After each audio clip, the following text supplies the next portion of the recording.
dusome ijambo ry'Imana, igitabo cya Zaburi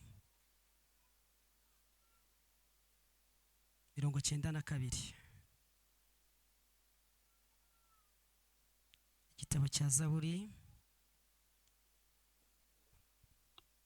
92, paje 576 cyangwa na 7 bitewe na Bibiliya.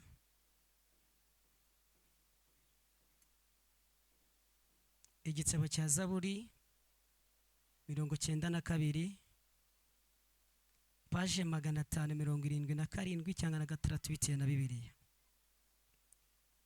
Ducunguze uburyo umwete, dusome umurongo wa 14 n'uwa 15 niwo ngendereye. Hari ijambo rivuze ngo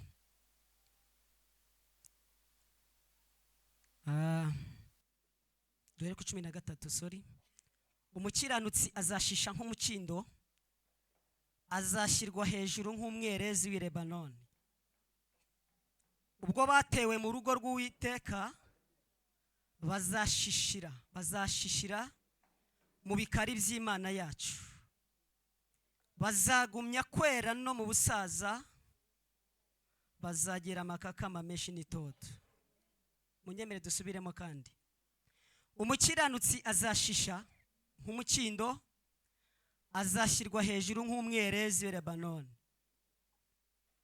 Ubwo batewe mu rugo rw'Uwiteka bazashishira mu bikari by'Imana yacu, bazagumya kwera no mu busaza, bazagira amakakama menshi n'itoto. Twese amen.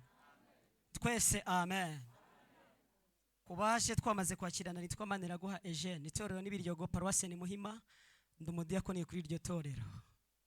Nejejwe n'Imana mu mutima, inyemere ko twongera kubana sejemu. Asifiwe Yesu. Asifiwe Yesu. Tuzamura ibyo biganza, rega na Yesu niwe birinze no kuba bitarise hashika nk'abandi. Mubizamure niyo foto Yesu nayo yirebe mu izina rya Yesu. Asifiwe Yesu. Dushimye Imana kuva nagira nafashijwe, numvise byinshi bitandukanye kandi byagiye bihembura ubugingo bwanjye. Abaririmbyi, umuyobozi, yego twaguwe neza. Hanyuma mbahaye na shizi atandukanye, hose muzakire mu izina rya Yesu. Ijambo tugiye kuvuga mu gihe gito kuko amasaha basoma dusanga dusatira, ni ijambo rivuga ngo umukiranutsi ahora agezweho. Ni ijambo rivuga ngo umukiranutsi ahora agezweho. Andi ushobora kutabasha kuyafata, ariko nibura iyo teme, uwo mutwe, iyo ntego basi uyizirikane. Umwami ahimbazwe. Umukiranutsi ahora, twese tuvuge mu izina rya Yesu. Umukiranutsi ahora. Hanyuma nuza kubona umuntu mwicanye atavuga, ntuze kumwishinga. Mbibutse ko dukatisha amatike twese tugenda, ariko buri wese agira icyapa cye aviramo. Dukatisha amatike angana n'amafaranga angana na bisi imwe iri bushike muri gare imwe, ariko ntabwo twese dushikana muri gare. Buri wese agira icyapa cyasigaraho, kandi naratangaye nta mugenzi ubaza usohotse ngo kuki uviriyemo hano, kuko ubaza hari kujya. Ntabwo yita kuvuyemo, kubera kuvuyemo afite ahagiye. Mwese bacunganwa n'ahagiye. Asifiwe Yesu. Asifiwe Yesu. Asifiwe Yesu. Rero ntuze kwita ku muntu muri kumwe, ahubwo wowe utumbire gare yawe ugomba gushyikiramo iyo ariyo. Asifiwe Yesu. Iyi ni Zaburi y'amazamuka. Ndashaka kuvuga kuri ijambo mu gihe gito, ariko nzi ko message yumvikana. Umwami ahimbazwe. Aravuga ngo umukiranutsi azashisha nk'umukindo. Natangaye kuki atavuza abandi bantu, kuki atavuza ibindi bintu, ahubwo akavuga umukiranutsi. Muze kumfasha mikoro ijyemo neza. Ahubwo akavuga umukiranutsi. Ndimo nakeza kuri amagambo, naje gusanga ijambo ryitwa umukiranutsi ari ijambo riva ku nshinga yitwa gukirana. Asifiwe Yesu. Ni ijambo riva ku nshinga yitwa gukirana. Kubagize umugisha wo kwiga Ikinyarwanda barabyumvise, ariko kandi n'ibintu byumvikana muri rusange. Ni ijambo riva ku nshinga yitwa gukirana. Bivuze ngo umuntu yitwa umukiranutsi kuko yabanje gukirana. Tugenda iwacu mu mwuka, biravuze ngo ntabwo wakwitwa umukiranutsi ngo uve mu bakiranirwa winjire muri karitsiye y'abakiranuka utabanje kurwana n'icyaha. Kandi ndabashimira Kristo Yesu, inaha ngaha baraneshwa, ariko kuko dufite Kristo muri twebwe nta gahunda yo kuneshwa ihari, ahubwo gahunda ni ukunesha, kubera ko uwanesheje icyaha akanesha Satani, uwo niwe dufite muri twebwe, atuye muri twebwe. Yaravuze ngo bazambera abahungu n'abakobwa. Asifiwe Yesu. Yaravuze ngo muzambera abahungu n'abakobwa, nanjye niteguye kubabera Imana. Ijambo rirambwira ngo kandi bene abo ngabo Imana nifite kugira isoni zo kwitwa Imana yabo. Abanyumvise abonye dukomera Imana amashyi.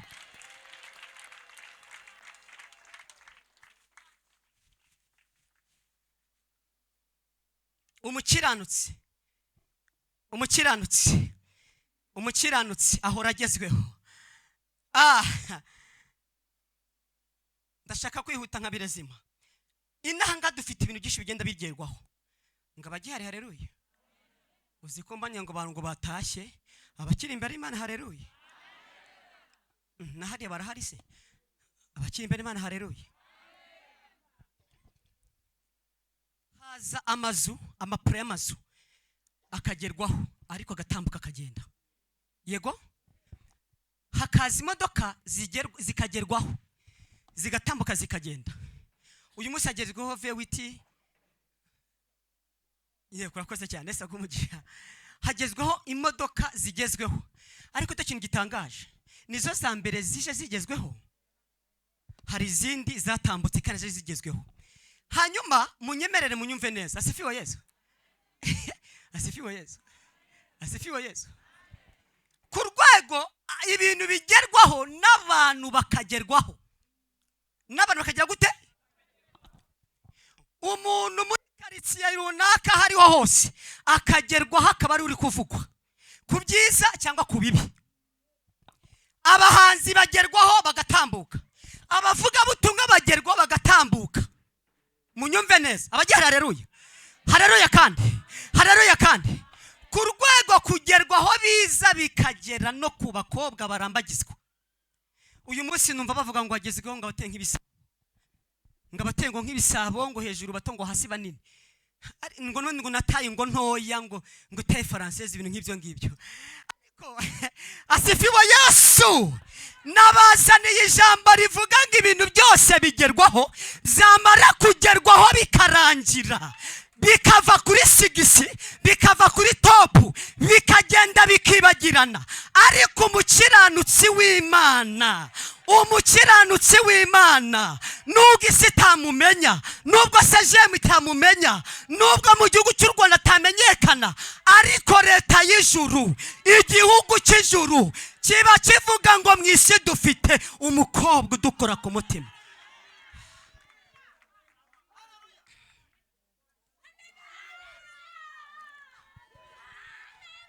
Mubikiriza abamukirize, mubikirize. Mbibutse ko turi mu cyumba cy'amasengesho.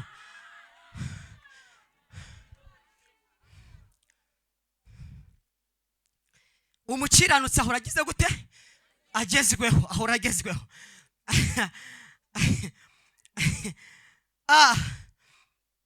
Ntarava hano hantu mbabwire ngo si twe ba mbere baba bakiranutse ngo tugerweho.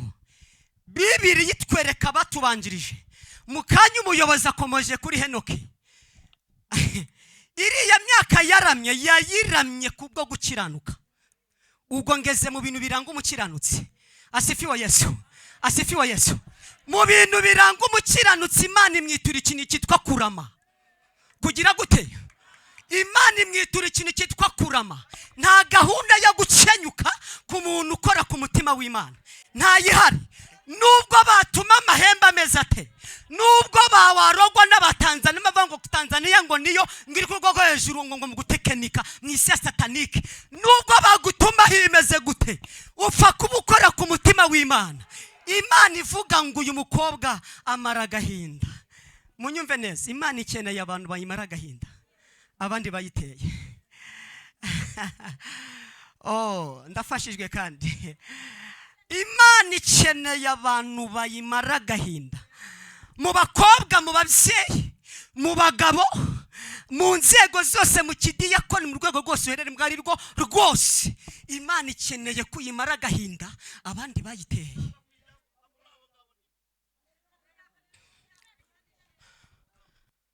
Tunganira Imana udasiba, Jyuhora uyisenga kandi uyumvire, jyubana n'abayo, jyufashe indushyi, ntusibe na rimwe.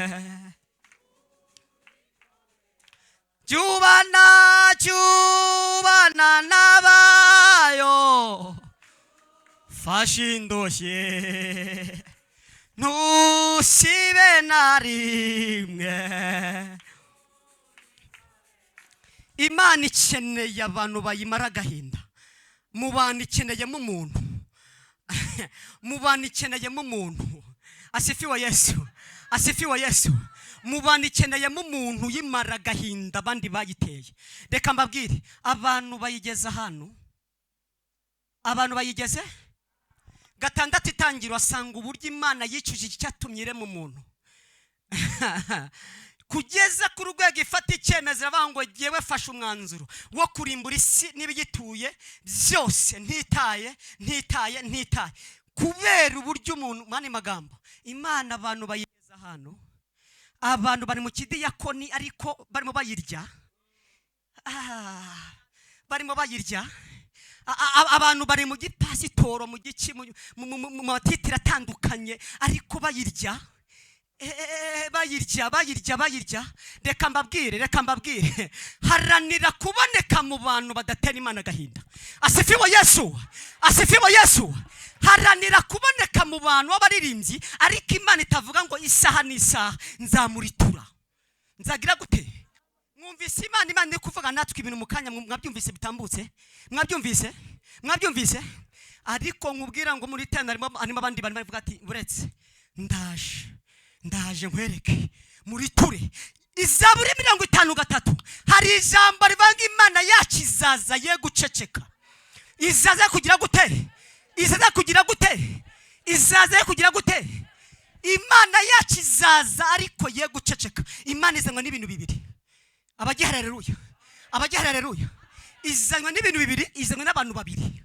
Izanwa n'umuntu wihanganye, akayitegereza, agakiranuka, akavugwa akihangana, agasonza akihangana, agakena akihangana, akayitegereza, akajya abwira Imana ngo umva Mana, mpagaze muri Zaburi 55:5 ivuga ngo siko biza kumutegereza kandi siko. Haleluya. Siko bizeba kwa mutegeze kandi uzakorwa n'isoni. Shereka bava amasezerano nta mpamvu. Uwa kabiri uzanye Imana uyu muntu rero. Iravuga ngo komeza uririmbe ariko ndaje. Komeza urigaburo ariko ndaje. Reka mbabwire. Abatashye haleluya. Uziko mbonye mwatashye mbabonye, mugaruke mu izina rya Yesu. Abagihari imbere Imana haleluya. Abakiri imbere Imana haleluya. Abakiri imbere Imana haleluya. Abantu bonyine turi kumwe mutere haleluya. 2 3.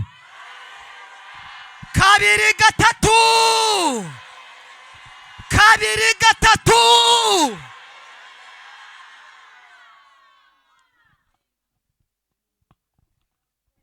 izanwa n'umuntu wa kabiri ije guhonda, ije gutikura. Mbabwira amagambo akomeye. Imana ifite agashyi. Ifite agaki? Kabiri, Imana ifite urushyi. Gatatu, Imana ifite umunyafu. Kane, Imana ifite inkoni. Gatanu, Imana ifite ikibando. Gatandatu, Imana ifite kinubi. Ushaka ahantu herereye? Reka mbabwire, abantu twamenyereye Imana ku rwego isigaye iterwa n'isoni zo kuvuga ngo uriya yaramenye, uriya. Abantu twarenze kumenyera Imana, turamenyera, ariko dore ngo biyigeza aha. Ijambo nabazanije mbavuga ngo umukiranutsi ahora agezweho. Asifiwe Yesu, asifiwe Yesu. Uri mu bakiranutsi uri hehe? Ijambo ryatubwiye ngo, ijambo ryatubwiye ngo umukiranutsi azaca nk'umukindo. Mu nyumva ikintu gikomeye, azashyirwa hejuru nk'umwerezi. Umukiranutsi Imana ntago imutuma yemera akaguma hasi. No, ntago Imana yemera ko umukiranutsi aguma hasi. Byatinda byatebuka, ariko Imana imuvana ku cyavu. Ifite gahunda.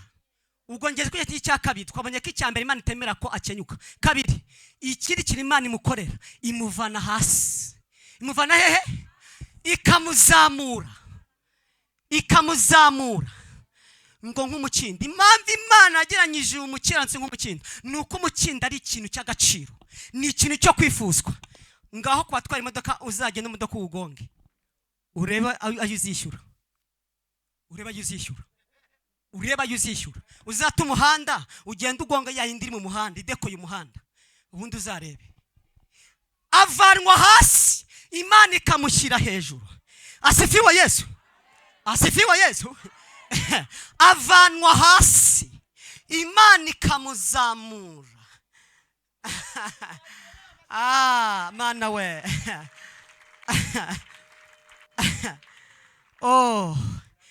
Impamvu Aburahamu yahinduwe sekuru z'amahanga, n'uyu munsi natwe tukaba tubarwa mu gisekuru cya Aburahamu, nta yindi mpamvu. Yakiranukiye Imana ku rwego yemera gutanga ikinege cyashushanyaga Kristo Yesu uzaza.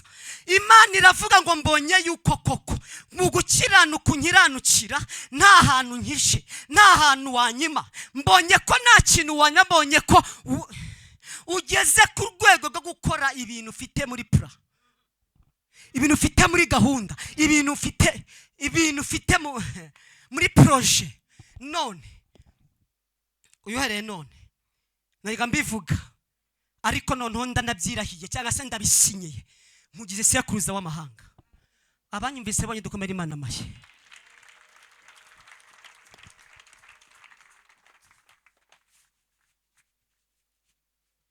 Ndashaka ko natinda cyane. Iri jambo rindi ryakurikiyeho yavuze ngo iyo umuntu amaze kurwana n'icyaha agakiranuka, akava muri karise bakiranirwa kwinjira muri karise bakiranuka, Imana ngo itikora ikintu gikomeye nakunze. Nimwitwariza ndakibabwira, ariko nimutitwariza ntacyo mvuga. Ikibazo nyinginze wenyine, ndabona abandi bacecetse. Asifiwe Yesu. Dore ikintu Imana yise yemera n'umukiranutsi, yamwemereye guhita aterwa mu rugo rw'Imana.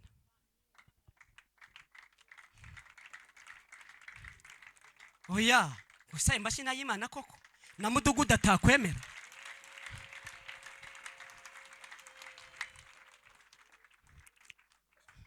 Konsore, gira hino mfashe.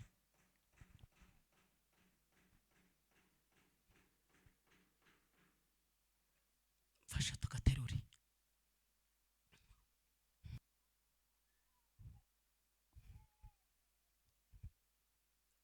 Yesu aguha umugisha.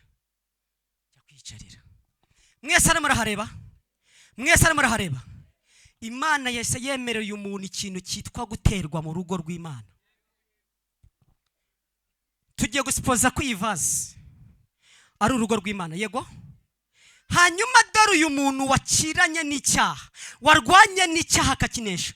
Munyumve we, Imana ikeneye umuntu umenagura icyaha, ikeneye umuntu ufata icyaha akakimenagura atakibabariye, kubera ko nacyo iyo ugize ibyako kikakwinjiramo nta mbabazi kikugirira, kugeza igihe utakihanye kikurangiriza muri Gehinomu. Mu yandi magambo rero, Imana ikeneye abantu bamenya ko icyaha ari mine, ari ubugome, hanyuma bakarwana cyo bakakimena ngo atakibabariye. Uyu muntu rero ngo ahita azagaterwa mu rugo rw'Imana. Nuko nyuko iyi vaze ko yihinduye urugo rw'Imana. Siko twabibonye, siko twabibonye abajya haleluya. Mu ndebe hano rero, uyu muntu w'umukiranutsi utewe muri uru rugo, munyumva ibindi bintu hishirirwa imwuka yampaye. Dore ikintu gikomeye Imana tuga kumukorera. Uyu muntu utewe mu rugo rw'Imana, nta kintu na kimwe mu mwuka, nta kintu na kimwe mu by'ubuzima azakenana Imana kandi atewe mu rugo rwe.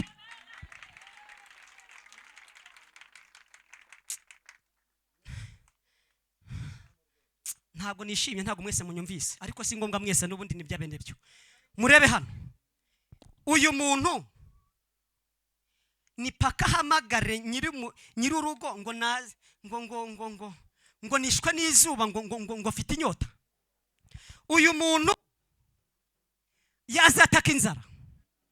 Uyu muntu utewe mu rugo rw'Imana azataka ngo ubukode, azataka ngo abana ngo buze minerivare, kandi atewe mu rugo rw'Imana, atewe mu rugo.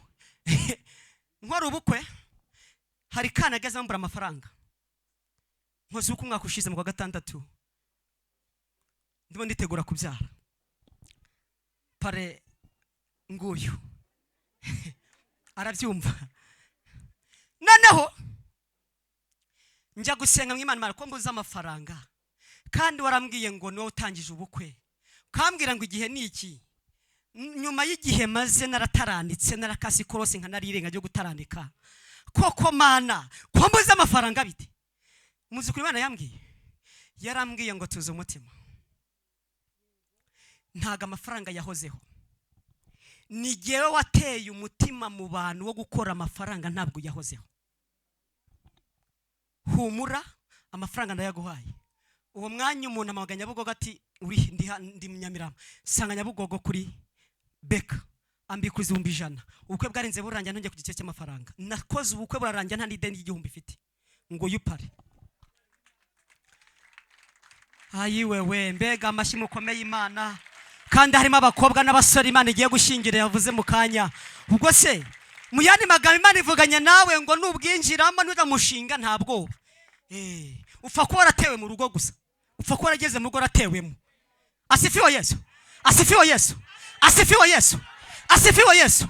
Jewe narahinze, nagize gute? Nagize 12 nigishwa guhinga, 10 kuzamuka. Saa 3 z'amanywa zagera bakanyura kuzu nabaga ntamenya guhinga neza. Murebe hano, iyo umuntu yateye ikintu mu murima we, mu rugo rwe mu murima we, amenya ko ari mu mpeshyi, akazana amazi, akaza gusukira. Mu yandi magambo, Imana igomba kumenya ko uyu mukiranutsi wayimaza agahinda ageze mu gihe cy'izuba gikakaye, ikazana ijambo igasukira. Uzi ko mbabaye ntago munyumvise? Ikazana ijambo igasukira. Imana ikamenya ko ageze mu gihe cy'imbeho, ikazana imufubika, kubera yuko yabonetse mu bantu b'imbarwa, mu bantu b'ingerere bayimaza agahinda. Asifiwe Yesu. Mu gihe cy'imbeho niyemera ko yicwa n'imbeho, jamais jamais. Mu gihe cy'imbeho niyemera ko yicwa n'imbeho, izana ikintu kikamufurika, izana ikimumara imbeho. Mu yandi magambo, mu mwuka mbabwira ngo abantu ubukonje burabarembeje. Usika abantu byarenze ubukonje, ahubwo bageze muri barafu yo mu mwuka. Ya. Uzi ko abantu byarenze barafu, hari abari muri kave, hari abari muri barafu, abagihanyeza bari mu bukonje. nabwo kandi nzi ko byumviswe nabo turi kumwe mu mwuka. Asifiwe Yesu. Ngo mwatashye, reka nze dusenge ubwo mwatashye. Murebe hano, asifiwe Yesu. Asifiwe Yesu. Ikintu cyose uyu muntu azakenera Imana izakimuha. Kubera iki? Uyu muntu Imana imenya kanambaye ubusa ikamwambika. Imenya ko akeneye impamba y'inzira, impamba y'urugendo, ikamubwira ngo ndi Uwiteka, impamba y'urugendo ndayiguhaye mwana wanjye, kuko atewe mu rugo.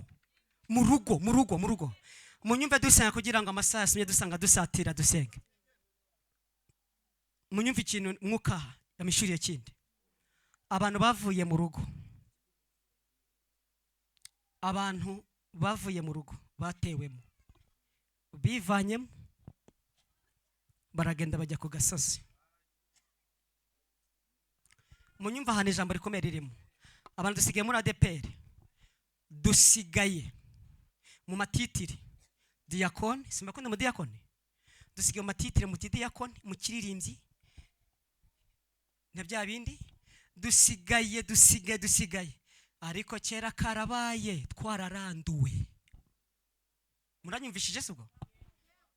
Uyu muntu atewe mu rugo rw'Uwiteka kubera ko yarwanye n'icyaha akakinesha. Hanyuma nyuma yuko atewe, iyo avuye mu rugo mani magambo rasobanura ngo asubiye mu byaha bimwe yahozemo, ahita aza akarandura. Ntacyo kimari cyatumye nkuza gutera mu rugo rwanjye, ntago kigikomeje, ikahita imurandura. Noneho twebwe tugasigara tumubona muri titire no kugaburo, tusigaye tumubona asifiwe Yesu. Ngomba nyangano ngo batashye disi we, ngo abagihari haleluya.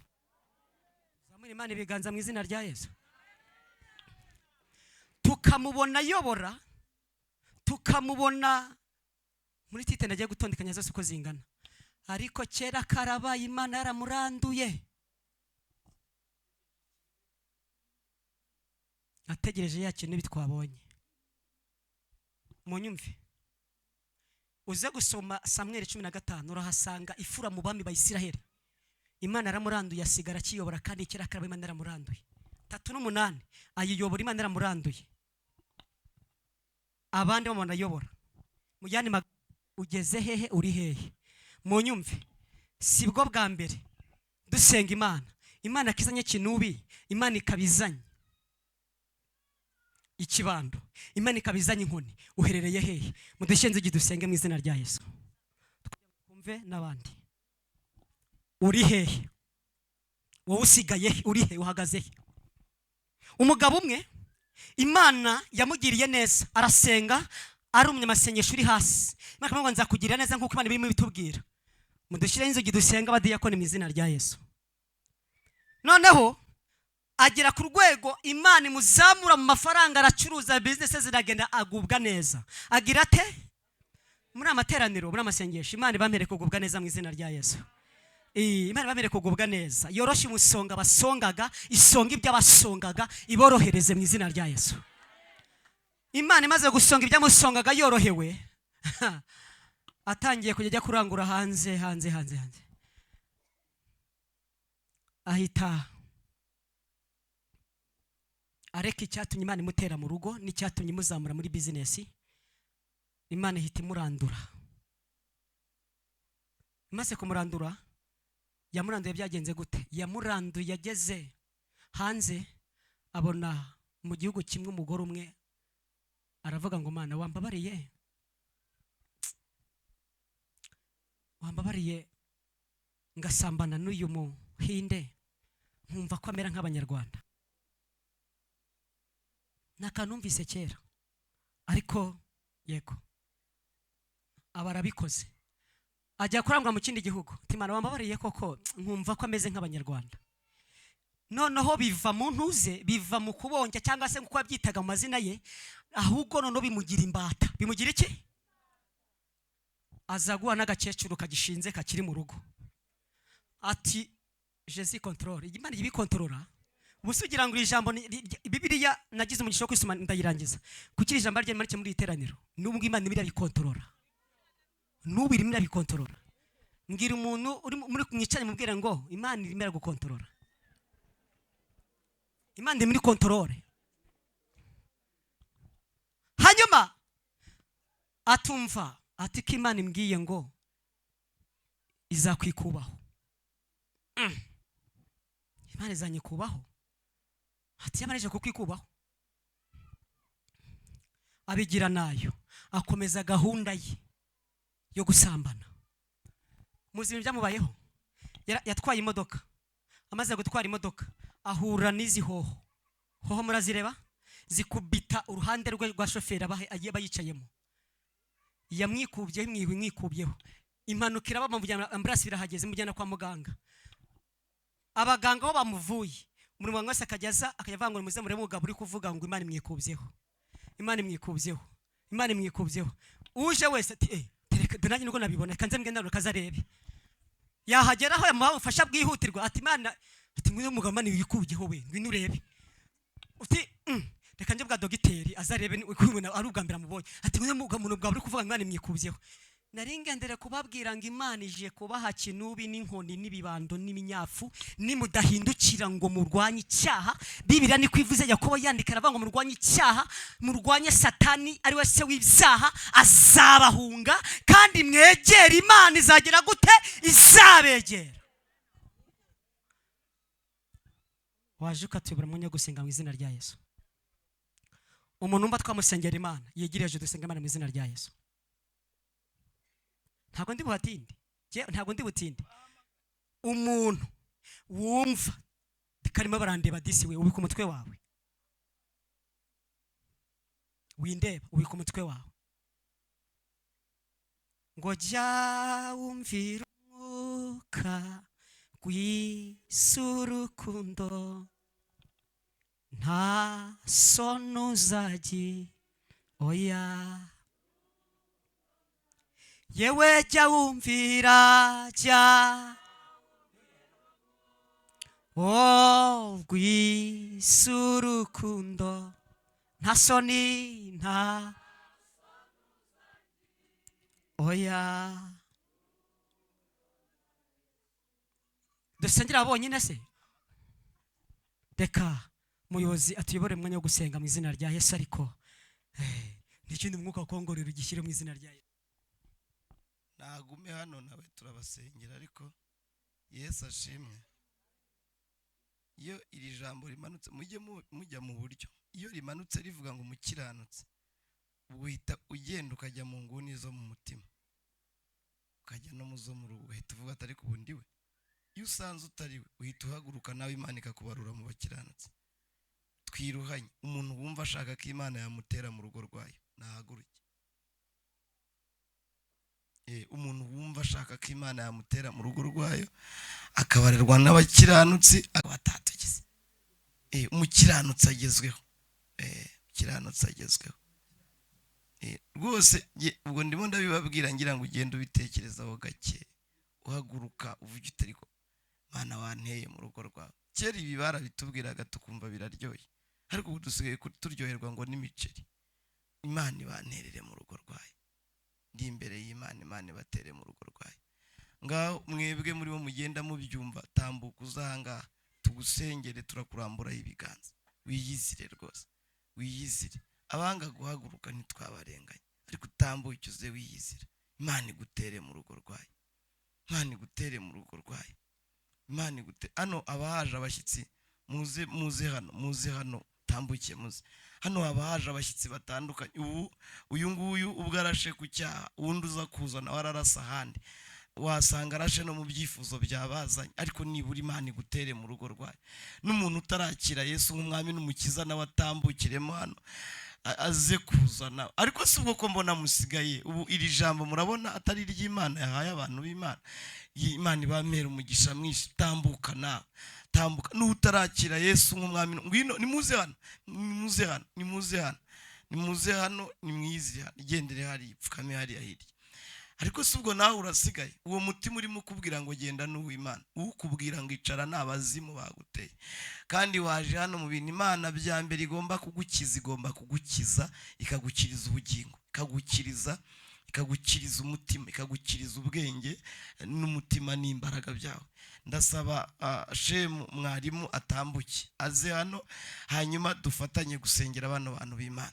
Hanyuma namwe musigaye ndashaka ko muhaguruka, ariko ntuhaguruka utaraterwa mu rugo rw'Imana. Niba ushaka guterwa mu rugo rw'Imana uhaguruke. Hanyuma shemu arasengera aba bantu b'Imana, arasengera aba bantu b'Imana. Hanyuma Eugene nawe ahita asenga abwira Imana muri iyi ntego. Utayumvise n'akazi ke. Imana ikwihera umugisha. Ntibakajye bababwira ngo dukomere Imana amashyi ngo na ntuzaraje. Oya, ahubwo ngwino winjire mu rugo rw'Imana. Hanze ni habi, ngwino winjire mu rugo rw'Imana. Bene data, ntabwo mushaka kwinjira mu rugo rw'Imana koko? Imana ibahe umugisha mwinshi. Yego, nundaraje Imana iguha umugisha. Ariko nawe bitekerezeho nshuti yanjye. Urimo urabona uri mu rugo rw'Imana koko? Kandi ibi bintu ikintu mpfa nabyo, nigeze njya ahantu ninjye byabayeho, nigeze njya Nyarugenge nagiye kuhigisha. Hanyuma umwigisha arigisha mbwira mugenzi wanjye narimo arabahasha, narimo arababwira. Mugenzi wanjye ankubita mu cyico, arambwira atarababwira se we nturi moto, urabona arababwira bonyine. Mwumve mbabwire, biratangaje kubona yaba tubwiye ubishyira ku ruhande ubigira ibintu bitari ibyawe, kandi ibi bintu ni ibyacu. Se wowe ntabwo waza. Umva mbabwire, mu bintu byatumye umwuka wera anzana ino hano, nicyo kintu kirimo, nicyo nacyo kirimo. Nazanywe no kugira ngo dufate ubugingo bwacu tubwambure Satani, tubwambure isi, tubwambure. Mwarisenga.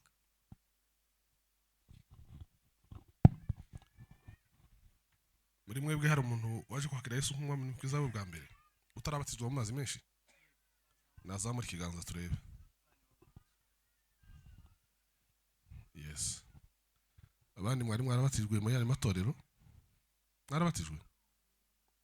Yes. Abangaba rero batarabatizwa by'umwihariko turajya kubaganiriza ni dusoza. Hano hariho ababashinzwe nyine babaganirize. Nimba namwe mwifuza kuza muri iri torero mu mukumbi w'Imana, babaganirize bababwire n'inzira binyuramo kugira ngo namwe muzatangire muzigire umubatizo. Murabishaka se? Murashaka kubatizwa mu mazi menshi? Yes, reka tubasengere. Mana, turagushimiye mu izina rya Yesu, turaguhimbaje, turagushimiye kuri abashiki bacu na bene data bapfukamye imbere yawe mwami, batsinzwe n'ijambo ryawe rimaze kuvugwa nk'uko waritanze. Turagushimira ko uriherekesheje umwuka wawe wera w'Imana rikabasha kubatsinda mwami, kuko nizo nyungu z'iri jambo ryawe mwami. Turagushimiye ko nabo ubwabo bagize amatwi yumva bakabasha kumvira umwuka wera w'Imana, bakaba bateye intambwe bagusanga, babonye nta handi bahungira ari kuri wowe bahungiraho gusa mwami. Imana data twese uri mu ijuru, uberesha amaraso Yesu umwana wawe ukunda, kandi uyabareberemo rwose ku ijambo ryawe riratubwira ngo urebye muri ayo maraso, usanze muri ayo maraso, ubonyeho icyo kimenyetso, ntabwo umucira urubanza rubi, ahubwo umwita umukiranutsi mwami. Reka amaraso ya Yesu Kristo tubonekeho mwami. Ntabwo dushobora gukiranuka ku bwacu, ariko dukiranuka ku waducunguye. Iyo tubonye muri ayo maraso mwami, Mana data wa twese uri mu ijuru, buri wese babashe gutera intambwe akabasha kwemera ibyaha bye, agaca bugufi imbere yawe mwami, umurebera muri ayo maraso ya Yesu umwana watanze.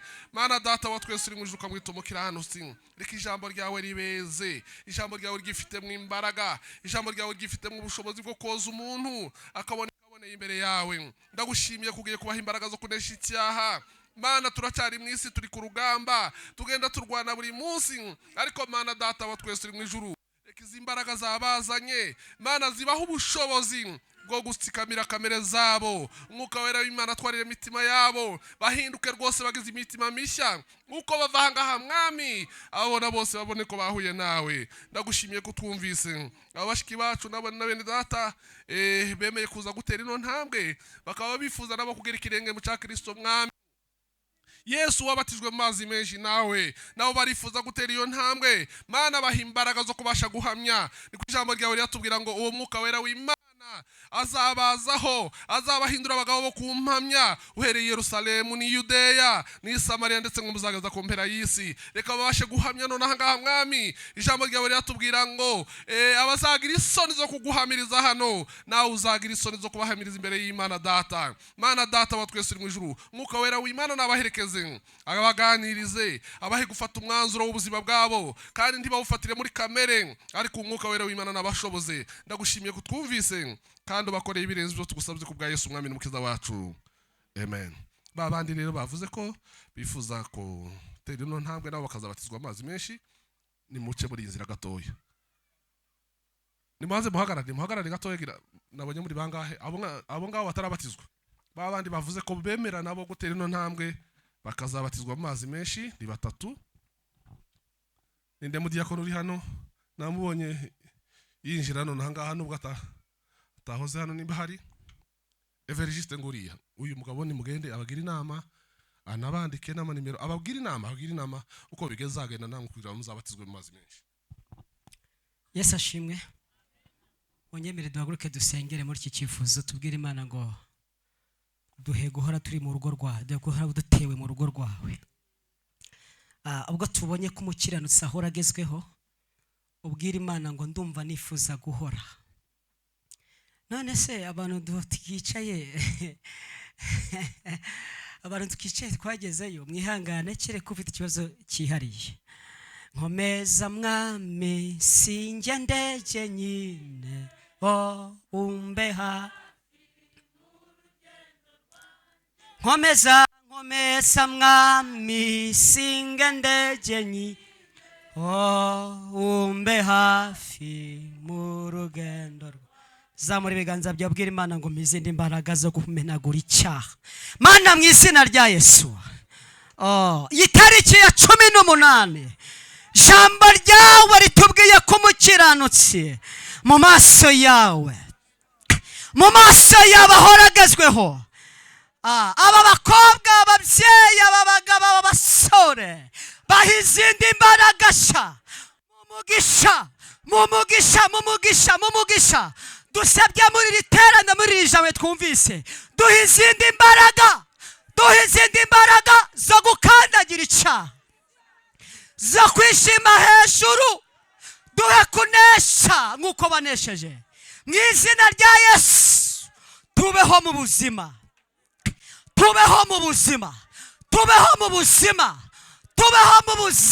bunyuze umutima wawe, tubeho mu buzima bugukora ku mutima, tubeho mu buzima, haleluya, tubeho mu buzima bwo kuba mu rugo rwawe, kuko tubonye kuri mu rugo rwawe nta kintu na kimwe mu mwuka, nta kintu na kimwe mu by'ubuzima azigera kuburana. Imana ihimbazwe. Ibintu byose utunze, ibintu byose ufite, ubibiciye umukiranutsi. Turagushimiye ko tugiriye neza, tugukomeye amashyi, kandi ababyo kuvugiriza impundu. Oya, ayo mashyi y'urufaya n'ayawe, tugukomeye amashyi kubwa byose Yesu. Amina. Tumusabire umugisha w'Imana. Tugiye kumva undi mwigisha, ariko mbere yuko tumwumva, saa 9 zirageze, dusenge. Mwisi ndumushyitsi,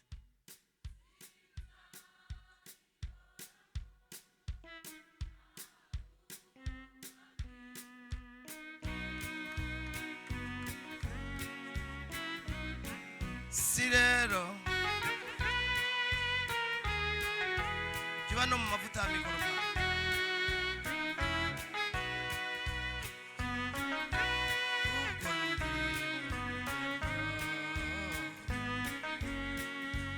Mwisi ndumushyitsi,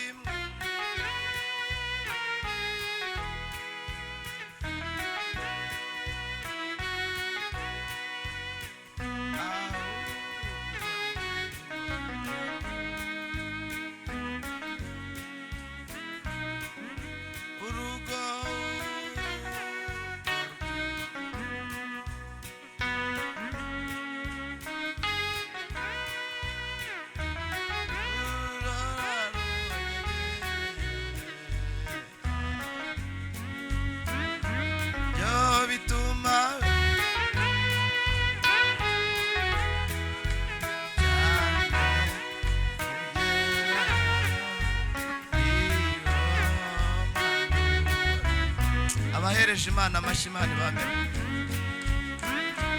Abituma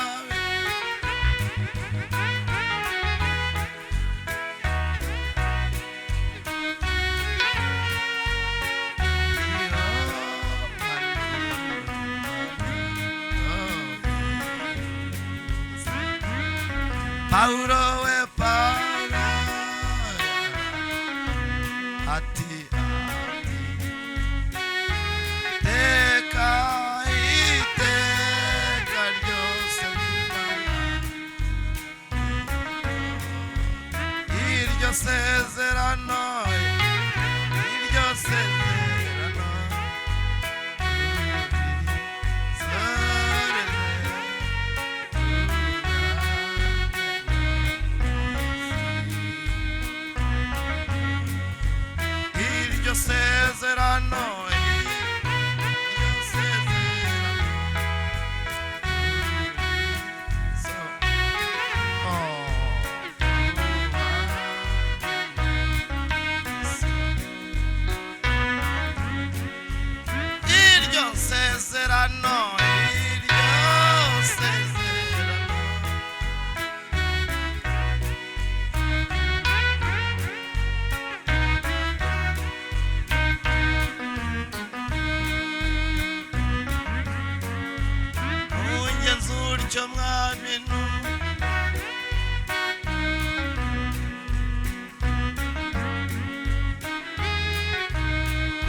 urwo rugi warukinguriye iki kwe urwo rugi warukinguriye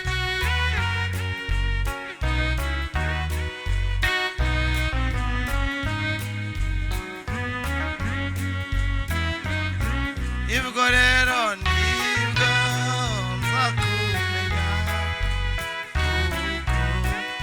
uzimukiza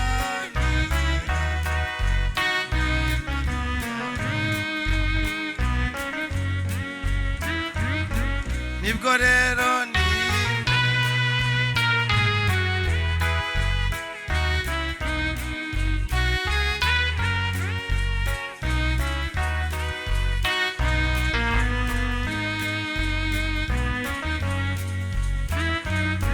nzutyo mwami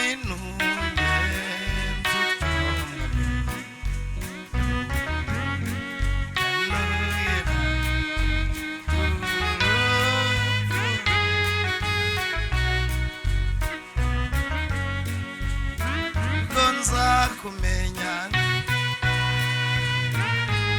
Imana ishimwe ko harimo abantu barimo babyumva twaje kuramya no guhimbaza Imana uvuge ko abakiranutsi bazagubwa neza nibwo nzakumenya nibwo